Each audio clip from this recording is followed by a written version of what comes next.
Hey guys, what's happening? So we are back with more Ultimate Black Panther, and we've reached the point where this living Vibranium situation is starting to get real interesting. So if you're enjoying these videos, be sure to drop a like, subscribe if you're new to the channel, and don't forget to hit that bell up top to get all notifications.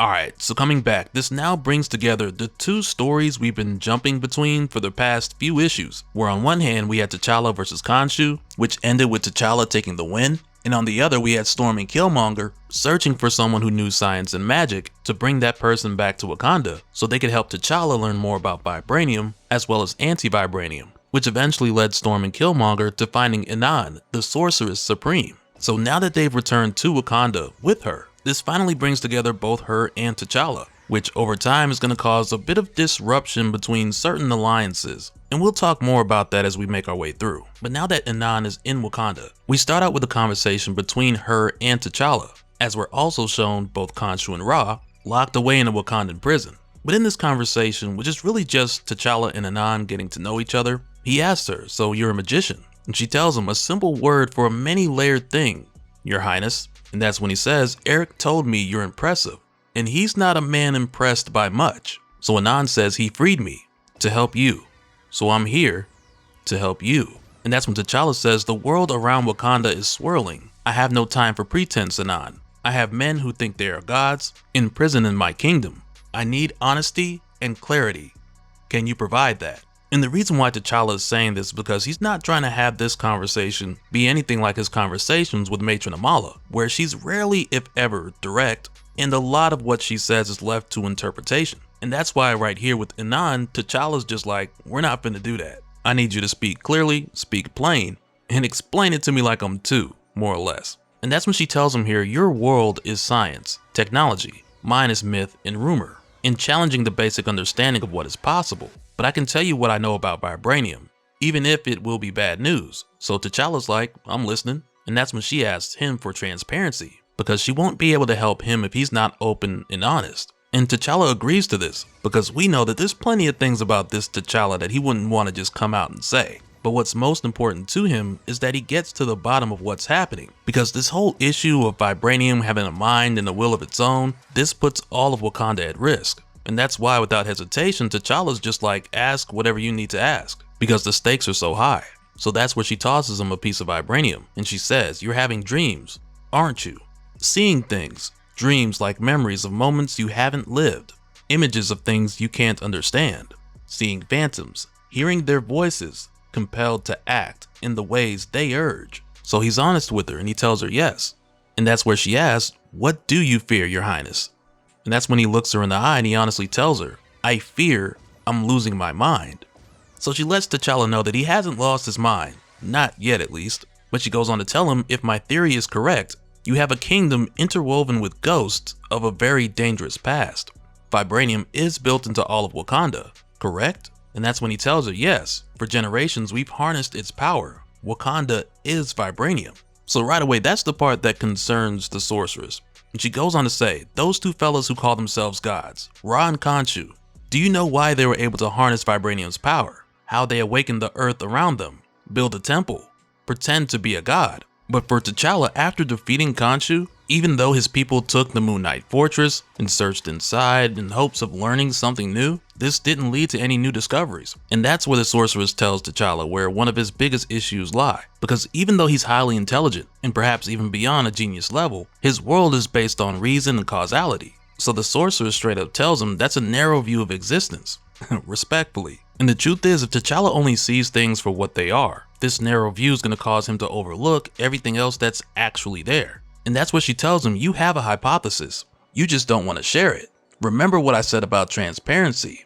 I can help you, but we have to trust each other. If we can't do that, then I will leave." And you can tell with T'Challa that it's not so much the case of him trying to hide anything, but it's more so the case of him being like, "Well, if it doesn't make sense, maybe I should learn a bit more before putting these ideas out there." But right here, Anan wants him to just come out and say what he's been thinking. Because once again, the transparency is more important than him understanding what all this means. So right here, he tells her his hypothesis. As he says, "I think Vibranium is alive, that it has a consciousness and a will, and I think I'm losing my mind to it." So Anan, she appreciates the honesty And it's very subtle here, but you can already tell how their conflicting personalities, or better yet perspectives, are kind of brushing shoulders in this conversation. And it doesn't mean a lot right now, but it's something I want you guys to keep in mind as we continue the story. But she goes on to tell him, I have short patience with doubt, your highness. Fact is, your kingdom is at risk, built on a thing you don't understand. I don't even understand it. Objects can remember. The most powerful objects can even capture the consciousness of people.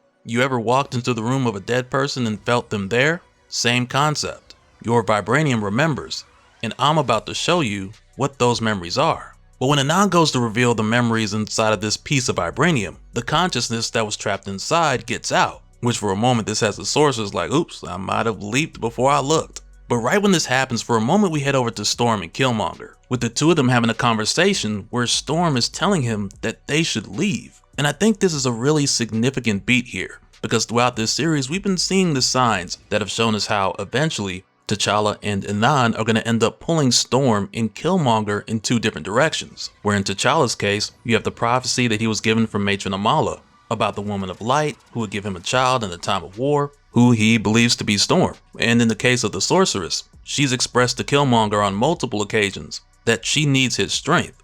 So for Storm to constantly have this feeling that she only describes as a dreadful feeling, but for her to tell Eric that they should just leave and basically just go back to what they were doing before, which was helping people all over the continent, and it's almost like she knows that staying here is not going to end well for the two of them, and she doesn't want it to come to that. She doesn't want anything to change. But in response, Eric tells her that they should stay because he believes that they can convince T'Challa to use the resources that Wakanda has to help them help all of Africa in a more impactful way. And Eric admits that he doesn't trust T'Challa, but he trusts his purpose, and especially after everything that went down with Moon Knight, Eric believes that T'Challa will help them. And that's when Killmonger asks Storm, what do you want most in the world? And she tells him she wants to protect those who cannot protect themselves. And he lets her know with Wakanda, they'll have a foundation, a kingdom on their side. But if they just go back out there like before, it'll only be the two of them. But then it's right here where Storm sees a bright light off in the distance. That's coming from where T'Challa and the sorceress are right now. And that's when we see this creature who's come out of the vibranium appear right in front of them. And I mean, there's a bit more to it that we'll talk about in a little bit. But right now, as soon as this thing shows up, Anan tells T'Challa it's alive and it's going to try to destroy you. And she's not playing, because as soon as she says that, it charges right for T'Challa. But T'Challa's ready for it because he suits up quickly and he fights this thing back towards the wall. But when he goes to help Anan get back on her feet, T'Challa asks her, what is it? And she responds saying, the consciousness of vibranium. And he's just like, what? And there's not even enough time for her to explain it to him right now, before this thing just charges at them and T'Challa pushes Anan out the way, right before he gets knocked out the window and drop kicked on the way down. And it's just like, man, was that combo really necessary? Because it's like, you already knocked him out the window. Why you couldn't just let gravity do the rest? But just based off of that, you can tell this dude is fighting with the same rage that was being fed to T'Challa from the vibranium before. And as they're both falling, T'Challa feels a hand reach for his. Because as it turns out, Storm made it up here just in the nick of time. While on the other hand, this creature just lands on his feet like it ain't nothing. And with Storm getting here now, she's asking T'Challa, what is that? But of course, T'Challa, he ain't got the slightest clue. So he tells Storm she's got to ask Anan all that. And I tell you, man, right here, Storm goes in with this lightning tornado thunderclap move. And I gotta say, it's giving me that feeling again, because I want NetherRealm Studios to take a crack at these Marvel characters so bad, because this little move she did right here, it goes hard. And it sends this dude flying.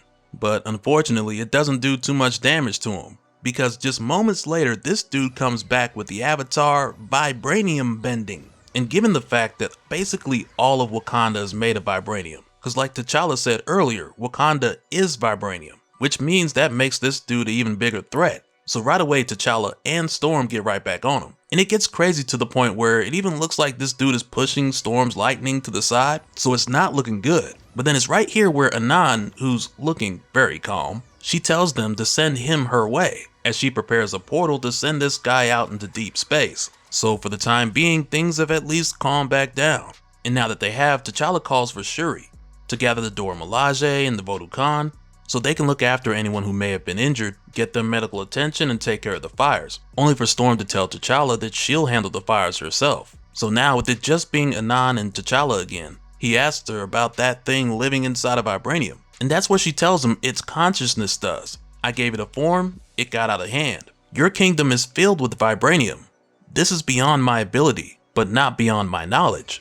Your Highness, Wakanda needs an exorcism. So now this has me thinking, are we going in a King of the Dead type of direction with all of these different sentient beings inside of Vibranium? Because it's been a while since we've revisited T'Challa's new ability, where we've seen him do a bit of Vibranium bending, which at the time he described as just communicating with the Vibranium. So I gotta admit, this has me curious to see whether or not this thing's gonna lead to an actual exorcism, or if we're heading closer to a solution where T'Challa finds out who these people are and why they're so angry. So perhaps this can turn into a thing where they work together, which is what I mean as far as the whole King of the Dead thing.